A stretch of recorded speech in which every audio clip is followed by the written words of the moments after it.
যে বহিরাগতরা এখানে এসে আনাগোনা তাটা কম্বল নিয়ে এখানে এসে থাকছে। কিছু লোক ঘর বেঁধে আছে আর অধিকাংশ লোকের ঘর দর নেই, অথচ তাদের ভোটার তালিকায় নাম আছে। মনে হচ্ছে শাসক দলের মদতেই এই কাজগুলো হচ্ছে। এই বছর দুয়েক এই ঘটনাটা ঘটছে। এখানে আসলে বাচ্চাদের চকলেট নিয়ে যারাই আসে সবাই নিয়ে চকলেট সম্পাদে আসে, সবাই চকলেট নিয়ে চকলেট তাহলে আমাদের আজকে 1 মাস ধরে বন্ধ আছে, আমাদের খাওয়া দাওয়া হচ্ছে না, কাজ হচ্ছে না বলে খাওয়া দাওয়া হচ্ছে না।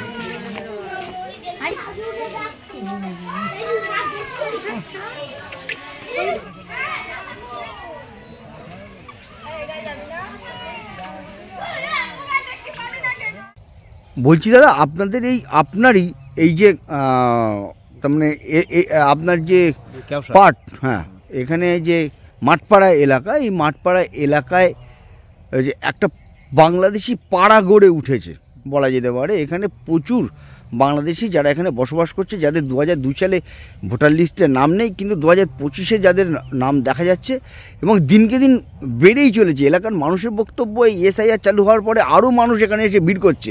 কি বলবেন আপনি?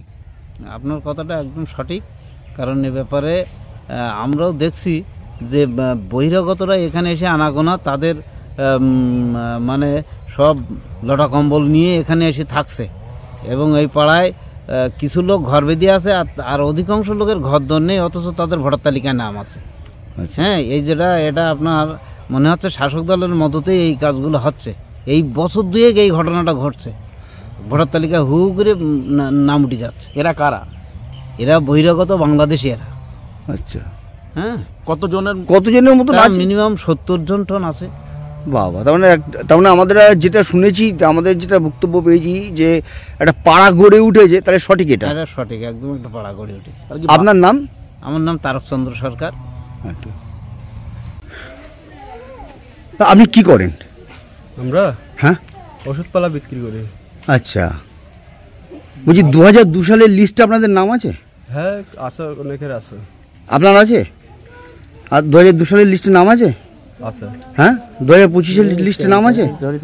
আমরা যা বলবো 2002 সালের লিস্টে নাম আছে? আছে তো, সবাই কম বেশি সবারই আছে। আচ্ছা, দেখাবেন একটু লিস্টটা? সেটা আমরা তো জমা দিয়ে দিছি। লিস্টে একটা আছে, সেটা বাড়িতে তখন কেউ নেই, সব কাজে চলে গেছে। আচ্ছা, আপনার নাম? আমার নাম সোয়াদ। সোয়াদ। আপনি কোথা থেকে এসেছেন এখানে? আমরা, হ্যাঁ, অনেকদিন থেকে আছি কেন না। আদি বাড়ি কোথায় আপনাদের? আদি বাড়ি আমাদের ভারতবর্ষ দেখলে বুঝতে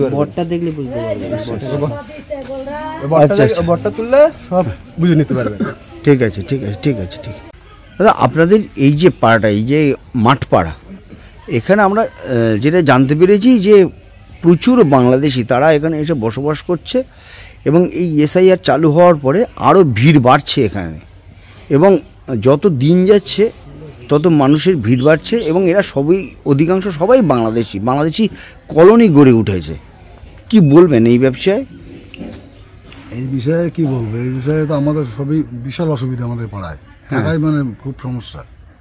হ্যাঁ, কারণ এরপরে আমাদের এই যে বাইরের থেকে সব লোকজন আসে, ভিড়ভাড়টা হয়, কিস্তি খারাপ করে, এইসব ব্যাপার সমস্যা, চারিদিক থেকে সমস্যা। আচ্ছা, এরা সব কোথার থেকে? সব বাংলাদেশি? সব বাংলাদেশি। আচ্ছা, কতজন আছে মোটামুটি? এরা শতকানি হবে, 100 পরিবার হবে। 100 পরিবার? বাবা, এদের তো 2002 সালের লিস্টে কারোর নাম নেই? কারোর নাম নেই। আচ্ছা, এখন এরা লিস্টে নাম টাম তুলেছে? এরা এখন সব নাম তুলে দিয়েছে। আচ্ছা, এরা সরকারি সুবিধা সব কিছু পায়? সব কিছু পাচ্ছে। এরা কি পায়? এরা রেশন পাচ্ছে। হ্যাঁ, এরা আপনার এই লক্ষ্মী ভান্ডার, কন্যাশ্রী, এইসব সমস্ত সুবিধা পাচ্ছে। এরা আবাস যোজনার ঘর পেয়েছে? আবাস যোজনা ঘর পেয়েছে। কোন জাদু বলে বাংলাদেশিরা আপনার বাংলার পরিষেবা নিচ্ছে সরকারি? এখানকার যারা লিডার আছে তাদের জাদু বলে হচ্ছে এটা, এখানকার যারা আছে, ক্ষমতা আছে। আচ্ছা, আপনার নাম? সালাম মন্ডল। দেখুন, বাদুড়িয়া বিধানসভার চণ্ডীপুর গ্রাম পঞ্চায়েতের কেওসার মাঠপাড়াতে যে শতাধিক বাংলাদেশি অনুপ্রবেশকারী এবং রোহিঙ্গাদের বস্তি উদ্ধার হয়েছে তা চোখে আঙুল দিয়ে দেখিয়ে দিচ্ছে যে পশ্চিমবঙ্গে এসআইআর এর প্রয়োজনীয়তা কতখানি ছিল। এরা এতদিন ধরে আমাদের ট্যাক্সের টাকায় দেওয়া সরকারি প্রকল্পগুলির সুবিধা ভোগ করত, আমাদের খাদ্য বাসস্থানে ভাগ বসিয়েছে। এদের বিরুদ্ধে আইনানুগ ব্যবস্থা নেওয়ার পাশাপাশি যে সকল তৃণমূল নেতা ভোট ব্যাংকের কথা মাথায় রেখে এদেরকে এখানে থাকতে সুযোগ করে দিয়েছে, তাদেরকে গ্রেপ্তার করে সাজা দেওয়া উচিত বলে আমাদের মনে হয়। পশ্চিমবঙ্গে এসআইআরকে নিয়ে তৃণমূল কেন এত বিরোধিতা করছে তা আপনারা এবার দেখে নিন। তৃণমূলের ভোট ব্যাংকে মূলত আঘাত পড়ছে। তারা জানে যে অনুপ্রবেশকারী এবং রোহিঙ্গাদের ভোট না পেলে তারা পশ্চিমবঙ্গের ক্ষমতা থেকে সরে যাবে, তাই জন্য তারা ভয় পেয়ে এরকম চিৎকার চেঁচামেচি করছে এতদিন ধরে। তবে 26-এর নির্বাচনে বাংলার মানুষ তৃণমূলকে যোগ্য জবাব দিয়ে পশ্চিমবঙ্গের শাসন ক্ষমতা থেকে টেনে নামাবে, এই প্রস্তুতি তারা নিয়েই ফেলেছে। আমাদের ভিডিও ভালো লাগলে লাইক এবং শেয়ার করুন। কমেন্ট সেকশনে গিয়ে জানান আপনাদের মতামত।